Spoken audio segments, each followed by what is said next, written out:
Mom fought back against teacher.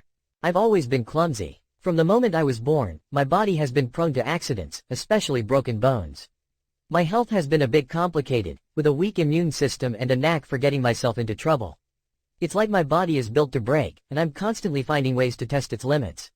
I'm definitely not the most graceful person. It's almost like I have a superpower for attracting unfortunate incidents. My mom knows this all too well. Throughout my life, I've broken my arms 13 times. That's a lot of casts and a whole lot of time in a sling. Each time I get hurt or sick, people have something to say about it. Some people think I'm making it up, but they don't understand. They see the cast, they see me in a sling, and they think I'm just looking for attention. But I'm not. I wish I was making it up. I'd gladly trade this bad luck for something less painful. My teachers have always been the worst offenders. They seem to have this strange, unspoken belief that if a student gets injured, it must be a way to avoid doing schoolwork. They accuse me of faking it, right in front of everyone.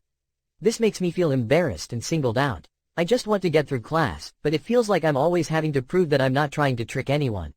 I've lost count of how many times this has happened. I have stories and stories of teachers not believing me, calling me a liar, and then the bullying starts. It's exhausting. My teachers are the authority figures in my life, but a lot of them just make the situation worse. I've tried to talk to my mom about it, but all she can say is, "Oh honey, just ignore them." I'm starting to think she doesn't really understand how it feels. It's like every time I get hurt, I have to start over with a new teacher, who doesn't trust me. Then came 7th grade. I was 12 years old and had been trying to be a little rebellious. My family went on a trip, and while my mom and sister were at the beach, I was supposed to be at the hotel with my grandma. I was bored, and so I was trying to be sneaky. That's when it happened. I was climbing on a platform on top of a small ledge to look around at the hotel rooms below.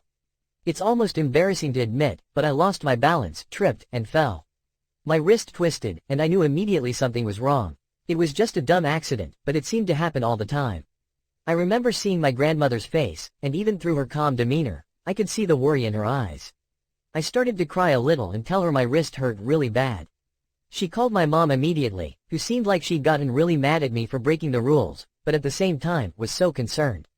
She hurried back from the beach, and they took me to the hospital. It turned out I had broken my wrist. This was number 11. They put my wrist in a Velcro cast since I'm allergic to the regular cast material. I already had quite a bit of experience with all sorts of different types of casts and slings. I even know a couple of doctors, and they give me all kinds of tips about how to make it a little less annoying. My mom likes to say I'm a walking medical textbook, which is both funny and embarrassing, given that my medical knowledge comes from a lifetime of personal experience. My history teacher, Mrs. Tablet, is a little strange. She's really conservative. Her classroom has rules about everything. She likes to stick to the curriculum and doesn't like it when we ask a lot of questions.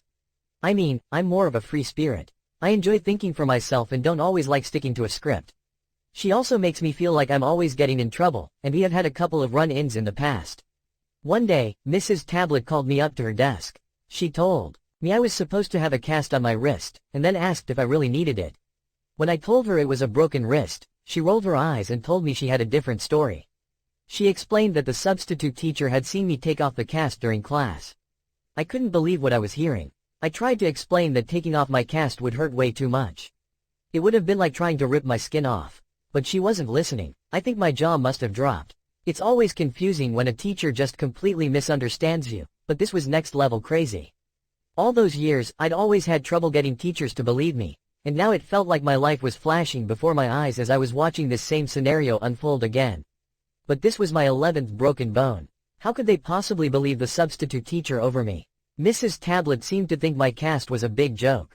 It felt like she had put all her suspicions on a plate and handed them to me in the most dramatic way possible. I was just stunned, and felt embarrassed in front of everyone.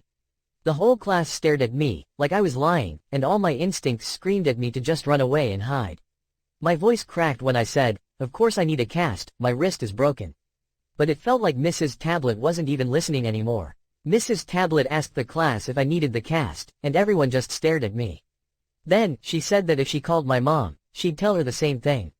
I don't remember what else happened, but I know I was so shocked that I just didn't react. It turns out that the substitute teacher had seen me leave the room. It was probably right after class and a lot of people were coming and going, but I must have accidentally gotten caught without my cast. She told Mrs. Tablet I took it off, threw it in my locker, and that I was just faking it to get out of homework. I really don't understand what made the substitute lie. I didn't even know her.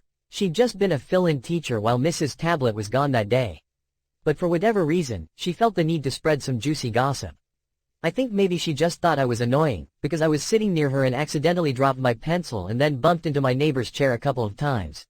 Maybe she wanted to make my life a little harder, but in her attempt to cause trouble, she completely screwed it up for both me and Mrs. Tablet. Mrs. Tablet wanted to call my mom, and I was terrified. My mom would get upset about me breaking the rules, and she already knew I was being annoying and clumsy. She was really worried about me getting hurt, especially because I was always complaining about all my health problems. Even though she probably would have understood the situation, I didn't want to deal with the drama. I knew my mom wouldn't like having a teacher tell her that I was faking an injury, and I didn't want her to have to get into another argument with a teacher. I was so embarrassed that I wanted to disappear and hoped Mrs. Tablet would forget about the whole thing. When she asked if she could call my mom, I just nodded my head, and my cheeks turned bright red. It felt like all eyes were on me. I knew that she'd tell my mom I was being lazy and just wanted to get out of doing schoolwork. Even though my mom knows better, I couldn't help but feel the knot of anxiety forming in my stomach. It's hard being clumsy and having to prove that you're not making up your injuries. I just wanted to disappear. The next day, Mrs. Tablet started giving me detention after detention. I would get yelled at for not sitting still and for making unnecessary noises during class. My mom tried to talk to Mrs. Tablet, but she just got defensive. She said she was just doing what was best for the class and that she had to make sure I was doing my work, because it looked like I was just trying to get out of work. I didn't really know how to respond to that. I didn't even want to be in her class. This was starting to feel like my life was just one big obstacle course, where I was always getting yelled at and no one really believed that I was doing anything wrong. And the most ironic part of it was that the substitute teacher, who had nothing to do with me, had turned my life into this drama, because she wanted to be mean. A little while later, I had to go to the art studio for an after-school program. I'd taken art classes for years, and I had been in several of the instructor's classes. But as luck would have it, Mrs. Tablet was also taking an art class. The classes were on different days, but the studio had different instructors.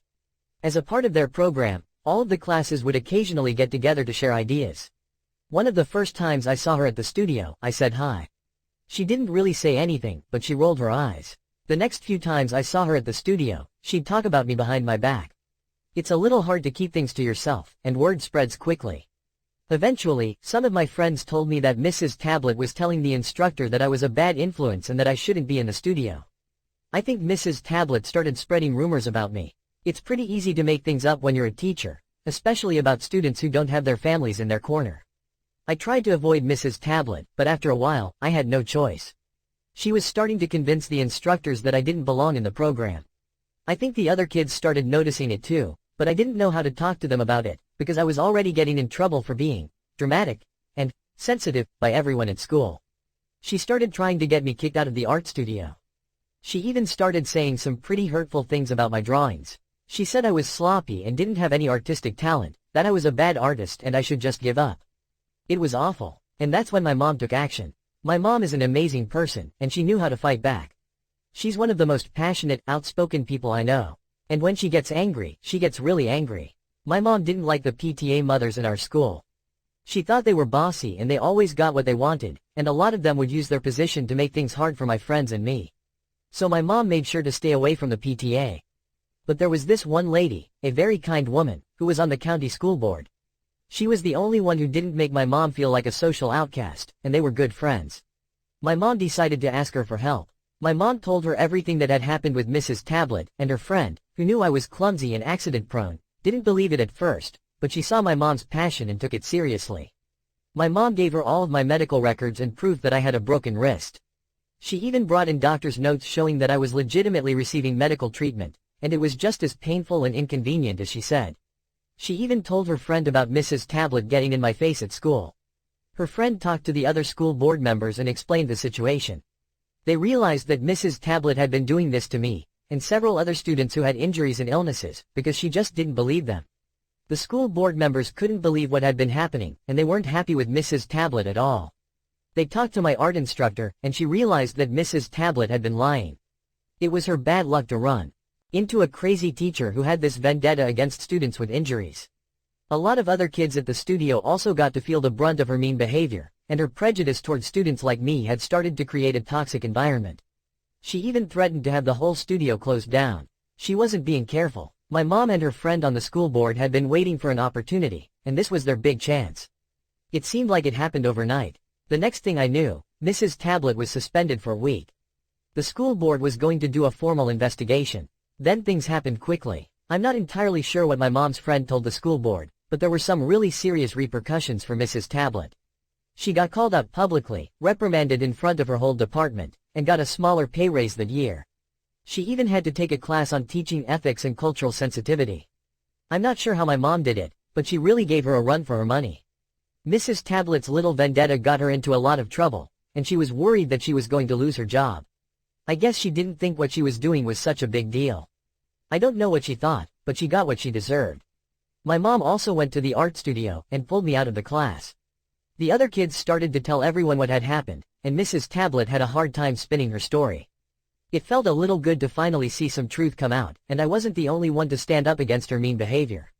She had been really rude and disrespectful toward the other kids who also happened to have a few issues, too. I think everyone at the studio felt like they were finally speaking up and fighting back against the teacher they were all afraid of. She probably thought her nasty little prank was going to go unnoticed, but my mom took it very seriously. Mrs. Tablet messed with the wrong person. It seemed that everything my mom touched turned into a real-life drama. I never would have imagined that one teacher would get in the way of my dreams, but I also didn't expect that my mom would create such a big fuss. Mrs. Tablet thought I was the one who was making a fuss, and even tried to turn the whole situation around.